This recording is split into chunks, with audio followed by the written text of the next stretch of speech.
Hello students, this is Mrityunjay Shukla and this is the video of part third of your past tense. Okay, previous video में हम लोगों ने past perfect तक complete कर लिया था। पास्ट परफेक्ट के मैंने दो टाइप्स ऑफ सेंटेंसेस बताए थे।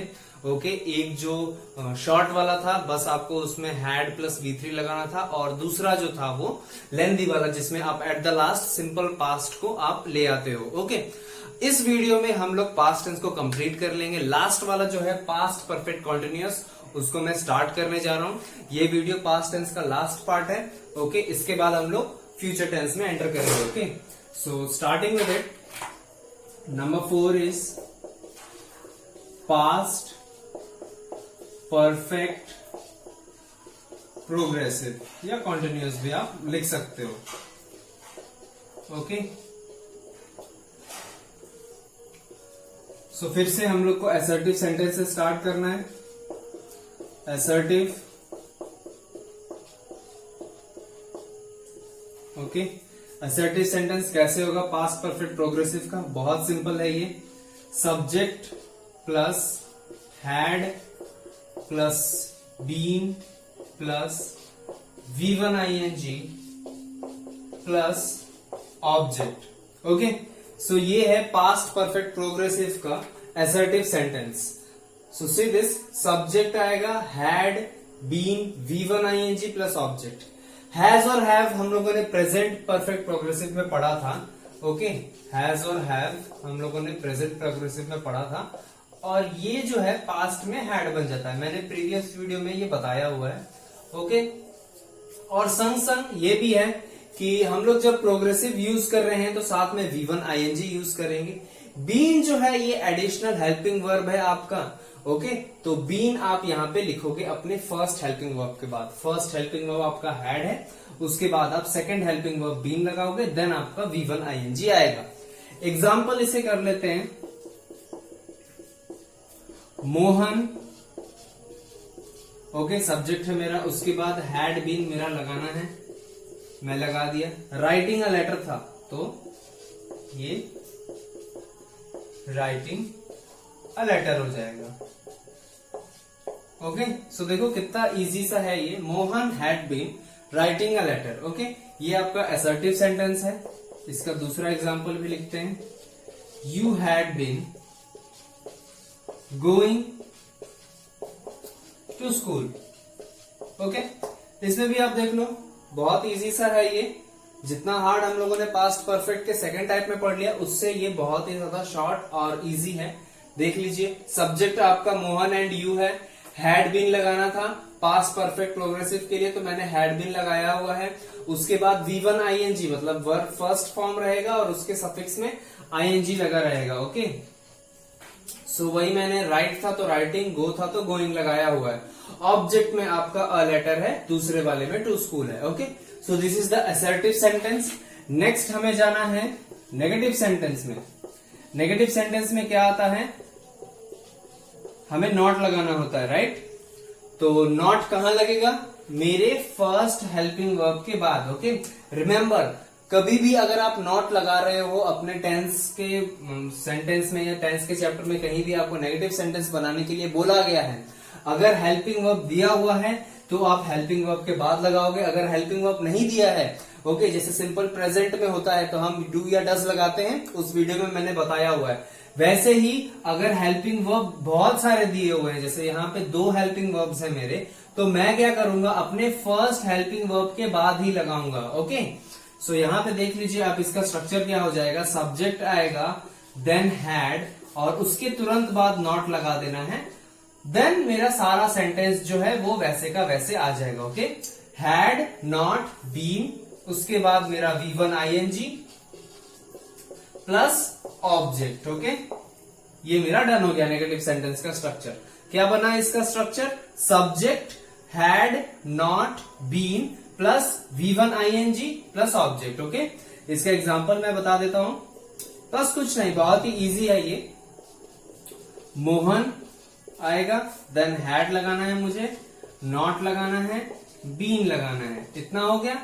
V1 ing, जो भी मेरा वर्ब रहेगा वो उसको हम ing लगा देंगे उसके सफिक्स में, राइटिंग हो जाएगा, और at the last object a letter. Second वाले को भी ऐसे ही चेंज कर लेते हैं, यू हैड नॉट लगाना है नेगेटिव के लिए, बीन, देन उसके बाद V1 ing, गो के साथ ing गोइंग हो जाएगा, और object at the last to school. Okay, तो देख लो सिंपली सब्जेक्ट था मेरा मोहन एंड यू मैंने लगाया हुआ है, हैड नॉट बीन, तो हैड नॉट बीन मैंने यहां देखो वैसे का वैसे उतार दिया। V1 ing था, वर्ब का फर्स्ट फॉर्म प्लस ing, तो राइटिंग यहां पे है, यहां पे गोइंग है। ऑब्जेक्ट देख लीजिए आप, a letter to school, this is done, negative sentence हो गया। और एट द लास्ट मेरा क्या है, इंट्रोगेटिव सेंटेंस। थोड़ा सा ये सोचने वाला है क्योंकि यहाँ पे मेरे दो हेल्पिंग वर्ब्स हैं।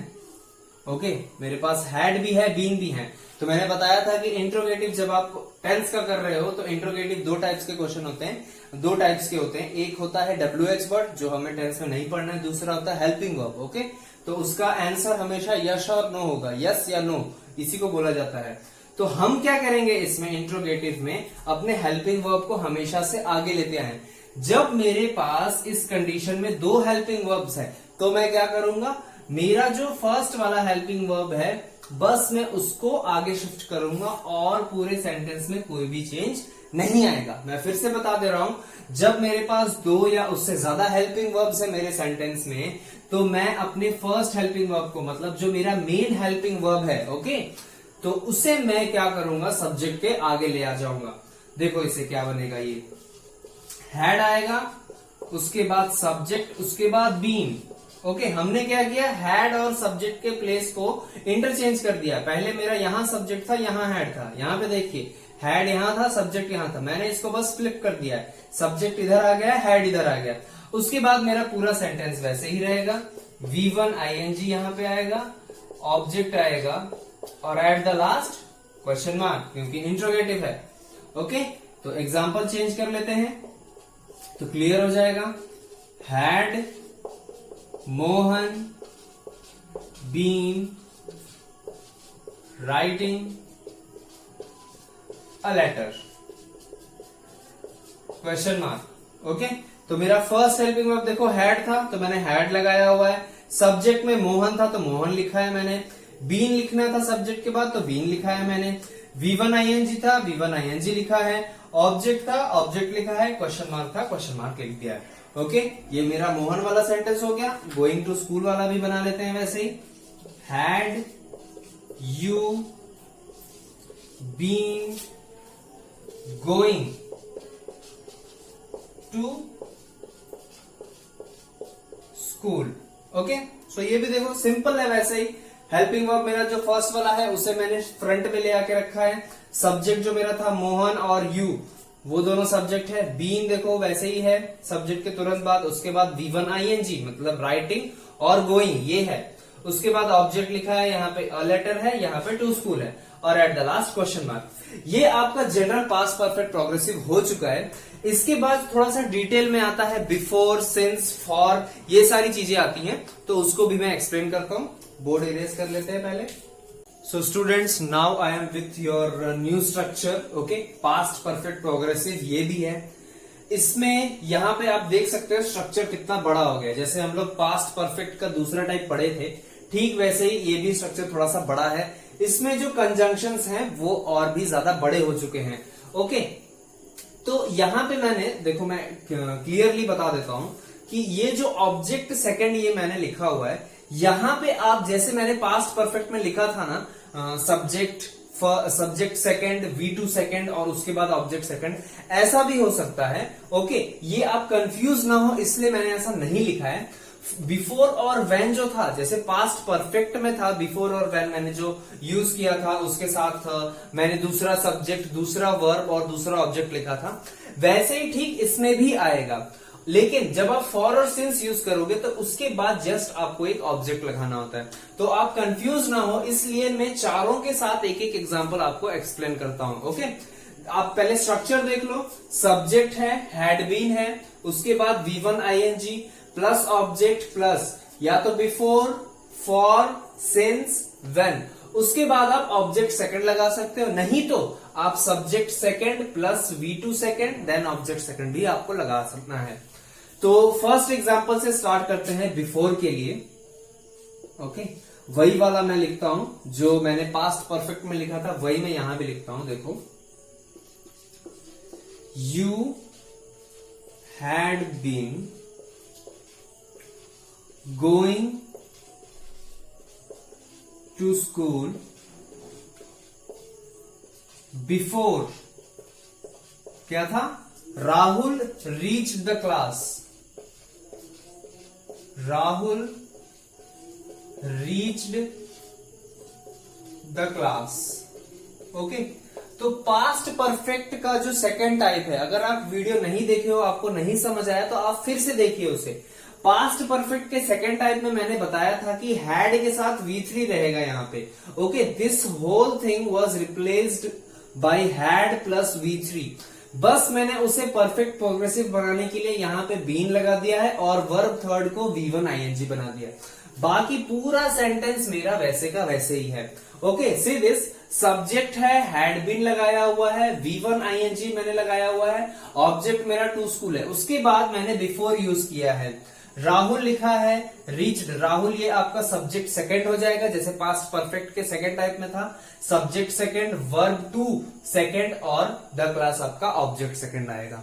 ओके, तो यहां भी वही मीनिंग है, मतलब यहां पे कंटिन्यूअस एक्शन के साथ एक दूसरा पास्ट टेंस है, मतलब सिंपल पास्ट ये वाला है, उसके पहले जो हुआ था वो आपका पास्ट परफेक्ट प्रोग्रेसिव में है। ओके, ये आपका फर्स्ट मतलब बिफोर वाला हो गया। अब मैं फॉर का बताता हूं। फॉर आपको पता होगा कि अनएग्जैक्ट जो टाइम है, ओके, मतलब कोई निश्चित समय नहीं है, तो वहां पे हम फॉर लगाते हैं। फॉर के लिए एक एग्जांपल लिख देता हूं, I had been living in Gujarat for several years. Okay, ये था मेरा, देख लो, सब्जेक्ट मैंने आई लिखा है, हैड बीन लिखा है, V1 ING लिव का लिविंग, ऑब्जेक्ट इन गुजरात, इन सब में से फॉर का मैंने लिखा है फॉर, और at the last object second, इसके लिए जो मैंने बताया था फॉर और सिंस के लिए ऑब्जेक्ट सेकंड होगा, तो सेवरल ईयर्स मैंने लिखा है। अब ये सेवरल ईयर्स जो ऑब्जेक्ट सेकंड है वो डिसाइड करता है कि फॉर या सिंस में से हम कौन सा चूज करेंगे। अगर मेरा ऑब्जेक्ट सेकंड जो है वो एक अनएग्जैक्ट टाइम है, मतलब आपको टाइम का ड्यूरेशन या कितने साल है या उसकी जो फ्रीक्वेंसी है वो आपको नहीं पता है एग्जैक्ट, तब आप वहां पे फॉर लगाओगे। जैसे सेवरल ईयर्स, मतलब सेवरल ईयर्स आप समझ सकते हो कि कितने साल है, एग्जैक्टली मुझे नहीं पता, लेकिन ये पता है कि बहुत ज्यादा साल है, तो अनएग्जैक्ट है ये, तो इसलिए मैंने यहां पे फॉर लगाया हुआ है। ओके, ये आपका फॉर का हो गया। अब मैं सिंस का लिख देता हूं, नंबर 3 होगा, सॉरी, नंबर 3 लिखते हैं, Sita had been playing chess since morning. Okay, पहले स्ट्रक्चर के साथ मैच करवा लेते हैं। सब्जेक्ट मेरा सीता है, हैड बीन मैंने लिखा है, V1 ING playing, object chess, उसके बाद इन सब में से सिंस लगाना है तो सिंस लगाया मैंने, ऑब्जेक्ट सेकंड मेरा मॉर्निंग है। ओके, तो अब सिंस के बारे में मैं बताया था कि फॉर को आप जब देखे होंगे तो अनएग्जैक्ट टाइम था, सिंस होगा एग्जैक्ट टाइम। ओके, मॉर्निंग यहां पे लिखा हुआ है, मॉर्निंग ये नहीं कि हाँ सीता जो है वो चेस खेल रही एकदम 7:45 से या 8:15 से, मतलब एग्जैक्ट टाइम मतलब doesn't mean that. Exact time मतलब जैसे कि अभी शायद शाम हो रही है या दोपहर हो रहा है, तो मुझे पता है कि मॉर्निंग से वो खेल रही है। मॉर्निंग मतलब जिस टाइम पे वो उठती होगी या फिर जिस टाइम पे वो अपना होमवर्क कंप्लीट करके खेलने बैठती होगी, तब से लेके अभी तक वो खेल ही रही है, मतलब उसका जो एक्शन है वो अभी भी कंटिन्यूअस है। ओके, और ये जो मॉर्निंग मेरा टाइम है वो एग्जैक्ट टाइम है, मतलब हाँ मॉर्निंग से ही हुआ था। इसकी तरह नहीं है सेवरल ईयर्स मतलब कौन से 2000 से लेके या 2005 से लेके, ऐसा कुछ इमेजिनिंग ये नहीं है, ये एकदम एग्जैक्ट है कि हाँ आज सुबह से ये जो है सीता वो चेस खेल रही है। तो एग्जैक्ट टाइम के लिए यूज होता है सिंस, अनएग्जैक्ट टाइम के लिए यूज होता है फॉर। ओके, लास्ट वाला मेरा क्या है, व्हेन। व्हेन हम कब लगाएंगे, जो मोहन वाला था, मोहन राइटिंग अ लेटर, सोचो मोहन राइटिंग अ लेटर से मैंने पूरा टेंस आप लोगों को पढ़ा दिया है। ओके, सो ये देखिए आप, Mohan had been writing a letter when his mother entered the room. यहां पे फिर से आपको पास्ट परफेक्ट का सेकेंड टाइप रिकॉल करना होगा। उसमें क्या था, Mohan had written a letter when his mother enter the room. ये था मतलब जब उसकी ममा रूम एंटर की थी तब तक वो लेटर लिख चुका था। इस वाले में क्या है, कंटिन्यूअस है, मतलब वो लिख रहा है, मतलब उसकी मम्मा जब रूम में आई तो वो उस समय लेटर लिख रहा था, उसका लेटर कंप्लीट नहीं हुआ था, वो लेटर के बीच में था, वो लेटर लिख रहा था। ओके, तो यहां पे मैंने बिफोर, फॉर, सिंस, व्हेन इसका एक्सप्लेनेशन दे दिया है। ओके, इसके साथ आपका पास्ट टेंस जो है वो कंप्लीट होता है। पूरे पास्ट टेंस में या पूरे प्रेजेंट टेंस और पास्ट टेंस को मिला के कहीं भी अगर डाउट है तो आप उस पर्टिकुलर वीडियो के नीचे आप कमेंट करिएगा, मैं आपका रिप्लाई जरूर दूंगा। चैनल पे नए आए हैं तो चैनल को सब्सक्राइब करिए, वीडियो अच्छा लगा तो लाइक करिएगा। Okay, thanks for watching. अगली वीडियो में हम लोग सिंपल फ्यूचर और फ्यूचर कंटिन्यूअस को स्टार्ट करेंगे। Thank you everyone once again for watching.